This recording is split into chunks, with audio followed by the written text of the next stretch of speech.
இவர் பதவி ஆசை பிடித்து செய்கிறார். சோஃபா வந்து இறங்கியதும் போட்டி கொடுக்கிறார். பணம் கொடுக்கிறவன் அதுக்கு வேற வழியே தெரியாது அவனுக்கு, அப்படியே கொடுக்கணும்னு நினைக்கிறவன்.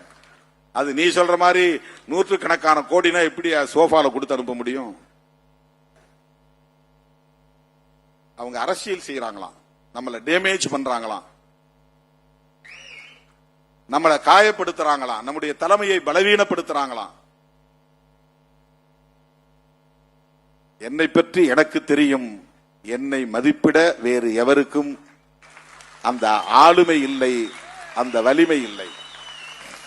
என்னை பற்றி எனக்கு தெரியும், அது போதும். இவங்க ஏன் சோஃபா எடுத்துட்டு வந்தாங்கன்னு எனக்கே தெரியாது. யாரோ விஜய் வர போறான்னு சொன்ன உடனே உட்காரத்துக்கு இடம். ஏன்னா அந்த இடம் தலைமை அலுவலகத்தை ரெனோவேஷன் பண்ணிட்டு இருக்கிறோம் நம்ம ரொம்ப நாளா.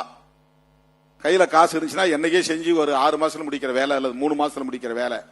வர்றவங்கள்ட்ட கொஞ்சம் கொஞ்சம் இது இந்த வேலையை செஞ்சு கொடுங்க, இதுக்கு கொஞ்சம் டைல்ஸ் வாங்கி கொடுங்க, இது கொஞ்சம் ஷீட் வாங்கி கொடுங்க. இந்த விழுப்புரம் மாவட்ட தம்பிக்கு தான் அந்த ஷீட் வாங்கி கொடுத்தாங்க, தருமபுரி தம்பிங்க அந்த டைல்ஸ் வாங்கி கொடுத்தாங்க, இப்ப புதுசா வந்து சேர்ந்த தோழர்கள் இந்த சோஃபா வாங்கி கொடுத்தாங்க. இப்படிதான் வந்து நாம செய்யறோம். அதனால இது 3 வருஷமா நீடிக்குது, இன்னும் அந்த வேலையை நடக்கல, முடியல. ஒரு தலைமை அலுவலகத்தை செஞ்சு முடிக்க முடியல. உடனே சோஃபா வந்து இறங்கிருச்சு. அதுக்கப்புறம் திருமாவளவன் வந்தார். அது ஒருத்தன் சொல்ற குற்றச்சாட்டு. இன்னொருத்த வந்து இல்ல இல்ல அவர் வந்து துணை முதலமைச்சருக்கு அங்க பார்கெயின் பண்ணிக்கிட்டு இருந்தாரு, அது வந்து முடியாதுன்னு சொன்னதுக்கு பிறகுதான் இங்க வந்திருக்கிறாரு. அப்புறம் வந்து பார்ட்டி ஃபண்ட் கேட்டு பிரச்சனை பண்ணிட்டு இருந்தாரு, அது நிறைவேறிச்சு போட்டிருக்கு, அதனால்தான் வந்து ஆதரவு தெரிவிச்சாரு. இது ஒருத்தனுடைய குற்றச்சாட்டு. இன்னொரு பக்கம் திமுகவும் அதிமுகவும் சேர்ந்து இவரை முதலமைச்சராக்க போறாங்க, அதனால முதலமைச்சர் ஆகலாங்கிற கனவுல அவர் வெயிட் பண்ணிக்கிட்டு இருந்தாரு, அது முடியாதுன்ன பிறகுதான் இங்க வந்து ஆதரவு தெரிவிச்சாரு. என்ன நடந்தது நான் சொன்னா நிறைய வெளிப்படையா பேச வேண்டி வரும். அதை தடுத்தவனே திருமாவளவன் தான். இதை எவனும் இதுவரையில் பேசவில்லை, ஒரு ஆள் கூட பேசல. அவருக்கு அப்படி ஒரு வாய்ப்பு கிடைச்சது, அவர் நினைச்சிருந்தா வெயிட் பண்ணி அதை செஞ்சிருக்க முடியும், தமிழ்நாட்டு அரசியல் அப்படியே மாற்றி இருக்க முடியும், பெரிய ஜெர்க்க கொடுத்திருக்க முடியும், ஒரு அசைவை கொடுத்திருக்க முடியும். ஆனா அவரே அதை வேண்டான்னு சொல்லிட்டு போய் ஆதரவு கொடுக்கிறார் அப்படின்னு ஒரே ஒரு ஆள் கூட விவாதங்களில் பேசுகிறவர்கள் பேசவில்லை. திமுகவுக்கு துரோகம் இழைத்து விட்டார்கள். யார் துரோகம் இழைத்தது? யார் துரோகம் இழைத்தது? திருமாவளவனா? மனசாட்சி உள்ள ஒவ்வொருவருக்கும் தெரியும் திருமாவளவன் நட்பில் எவ்வளவு தூய்மையாக இருக்கக்கூடியவன் என்பது. அப்படி நினைத்திருந்தால் தேர்தலுக்கு 2 ஆண்டுகளுக்கு முன்பே என்னை அந்த கூட்டணியில் இருந்து வெளியேற்றுவதற்கு என்னென்ன முயற்சிகள் நடந்தன, அதற்கு நான் உடன்பட்டேனா? என்னென்ன ஆசை வார்த்தைகள் சொல்லப்பட்டன, அதற்கு நான் இணங்கி போனேனா? தோழர்களே, 9ஆம் தேதிக்கு பிறகு 21ஆம் தேதி தான் அமைச்சரவையில் தேர்வது என்று நாம் முடிவெடுத்தோம். அமைச்சரவையில் சேர்ந்தது அவ்வளவு பெரிய குற்றமா? பெரியார் வெளிவந்தவர்கள் பெருமைப்பட்டு இருக்க வேண்டாமா? தலித் மக்களுக்காக போராடுகிற ஒரு இயக்கம் முதல் முறையாக அமைச்சரவையிலே இடம்பெறுவதை நாங்கள் வரவேற்கிறோம், பாராட்டுகிறோம் என்றல்லவா பெரியார் பாசறையில் இருந்து உருவான இயக்கங்கள் தலைவர்கள் அதில் உடன்பாடு இல்லை என்றாலும் கூட பாராட்டி இருக்க வேண்டும்.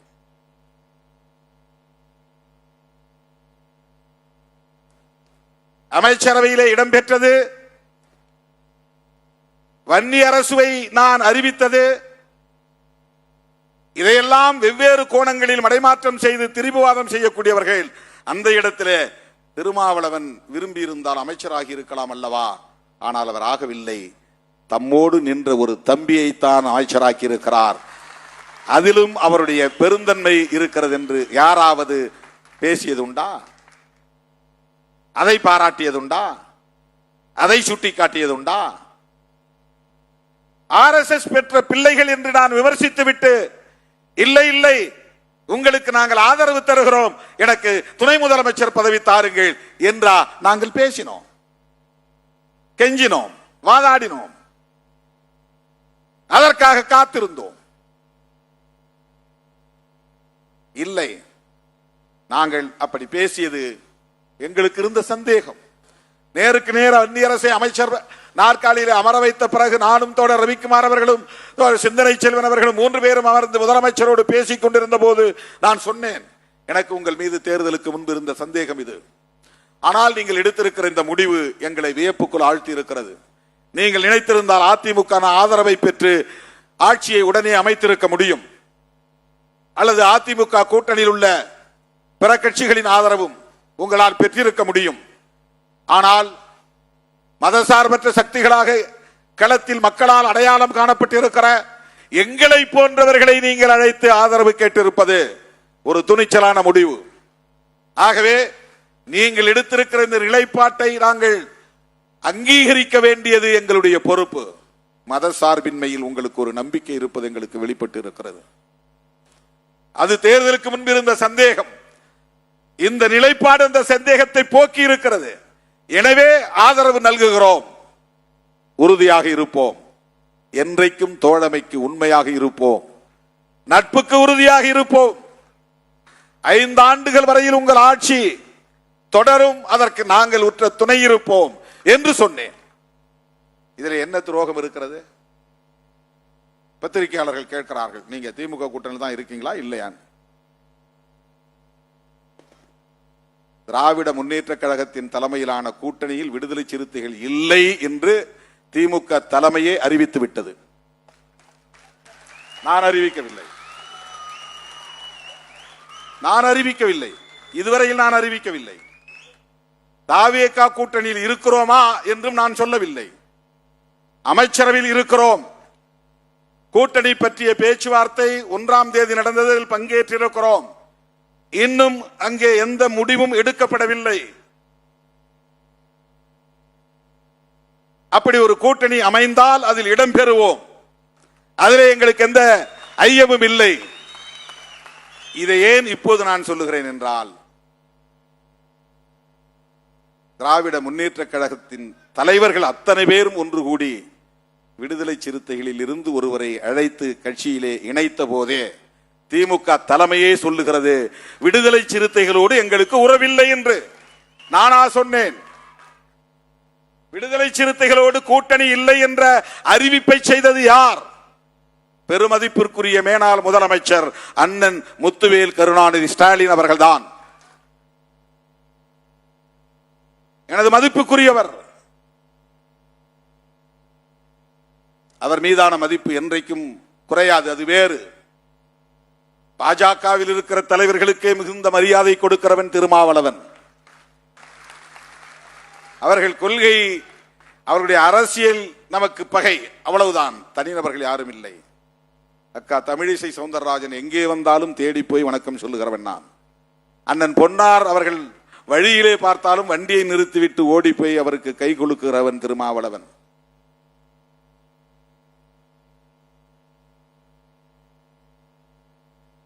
மேல்மருவத்தூர் ஆதிபராசக்தி இடத்திற்கு போயிருந்த போது ஒரு ஓரமாக நின்று கொண்டிருந்த அண்ணாமலை அவர்களை அவர் ஓரமாக நிற்கிறார் என்று யாரோ சொன்னதும் வண்டியை நிறுத்தி வண்டியிலிருந்து இறங்கி அவரிடம் போய் உள்ளே இருந்தவரை வெளியே இழுத்து கை குலுக்கி வாழ்த்து சொல்லிவிட்டு, சிறப்பாக நீங்கள் அரசியல் செய்கிறீர்கள், உங்களுக்கு வாழ்த்துக்கள் என்று சொன்னவன் திருமாவளவன். அதிலே நமக்கு எந்த மாற்று கருத்தும் இல்லை. அடிக்கடி விமான நிலையங்களில் அன்புமணி ராமதாஸ் அவர்களை நான் சந்திப்பது உண்டு. அவர் பார்த்தாலும் பார்க்காவிட்டாலும் நான் பார்த்தால் அவரை பின்னால் போய் தட்டி வணக்கம் சொல்லிவிட்டு செல்லுவது என்னுடைய வழக்கம்.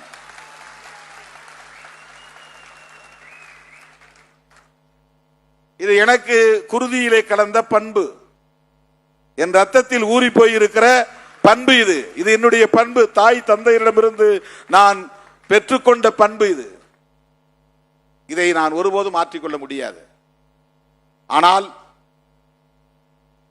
மாண்புமிகு அண்ணன் மேனாள் முதலமைச்சர் முத்துவேல் கருணாநிதி ஸ்டாலின் அவர்கள் திராவிட முன்னேற்ற கழகத்திற்கும் விடுதலை சிறுத்தைகளுக்கும் இடையிலான அரசியல் உறவை இல்லை என்று அறிவித்திருக்கிறாரா இல்லையா? அந்த முடிவை அவர் எடுத்தாரா, நான் எடுத்தேனா? என் தம்பிகளுக்காக இதை நான் முன்வைக்கிறேன். என் உயிரின் உயிரான விடுதலை சிறுத்தைகளுக்காக, உங்களின் சிந்தனைகளுக்காக இதை நான் முன்வைக்கிறேன். யார் மீதும் எனக்கு எந்த காழ்ப்பும் கிடையாது. யார் மீதும் எனக்கு எந்த காழ்ப்பும் கிடையாது. அரசியல் என்பது முற்றிலும் வேறு. தனிநபர் உறவுகள் என்பது, நட்பு என்பது அரசியல் பகைமையோடு போட்டு குழப்பிக் கொள்ளக்கூடாது.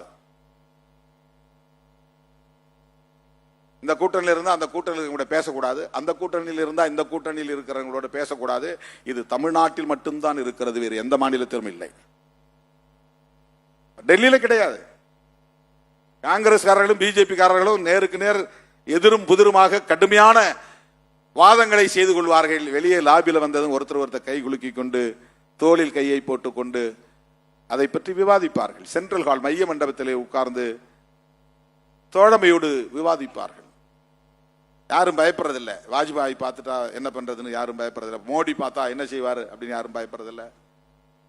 தேடி வந்து பேசுவாங்க. தமிழ்நாட்டில் மட்டும்தான் இந்த அரசியல்.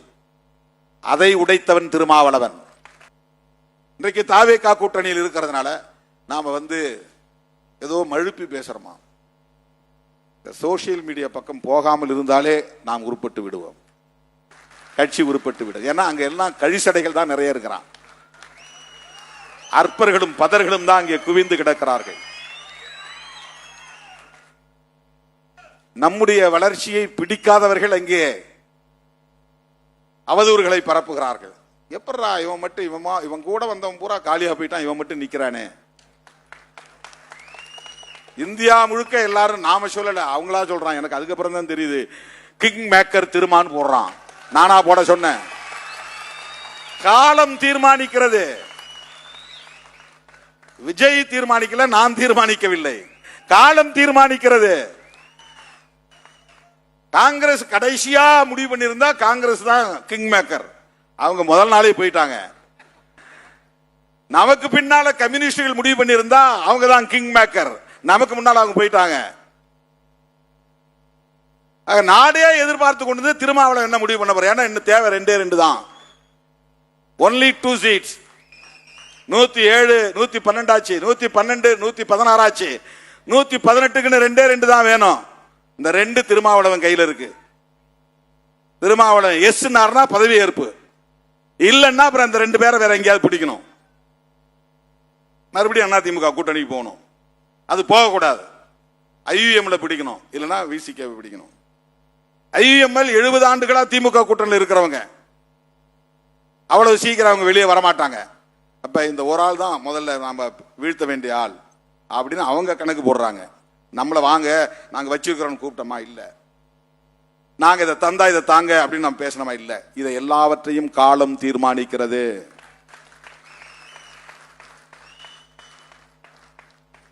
எம்மை ஓரங்கட்ட பார்த்தாலும் ஒதுக்கி வைக்க பார்த்தாலும் விடுதலை சிறுத்தைகளே மையம் என்பதை தீர்மானிப்போம் என்று நாம் பல ஆண்டுகளுக்கு முன்பே மேடைகளில் முழங்கி இருக்கிறோம்.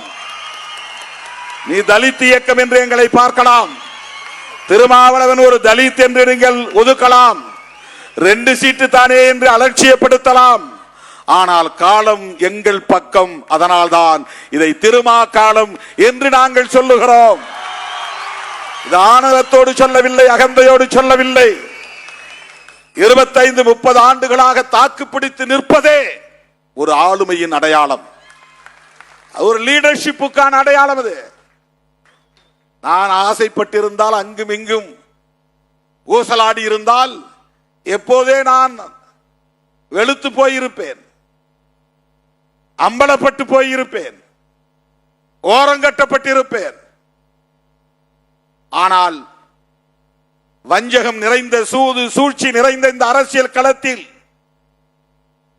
25 ஆண்டு காலம் தேர்தல் அரசியல் களத்தில் தாக்குப்பிடித்து நிற்கிறோம் என்று சொன்னால் நம்முடைய அரசியல் உத்திகளும் அரசியல் நேர்மையும் தான் காரணம். ஆகவே காலம் இதை தீர்மானித்திருக்கிறது. தோழர்களே, ஏற்ற தாழ்வுகள் அரசியலில் எப்போதும் வழமையானதுதான், வெற்றி தோல்வி வழக்கமானதுதான். ஆனால் வெற்றி தோல்விகளை கண்டு முடிவெடுக்காமல் உண்மையிலேயே எந்த நோக்கத்திற்காக இயக்கத்தை நாம் உருவாக்கினோமோ அந்த நோக்கத்தில் நாம் உறுதியாக இருக்க வேண்டும். அதுதான் முதன்மையானது.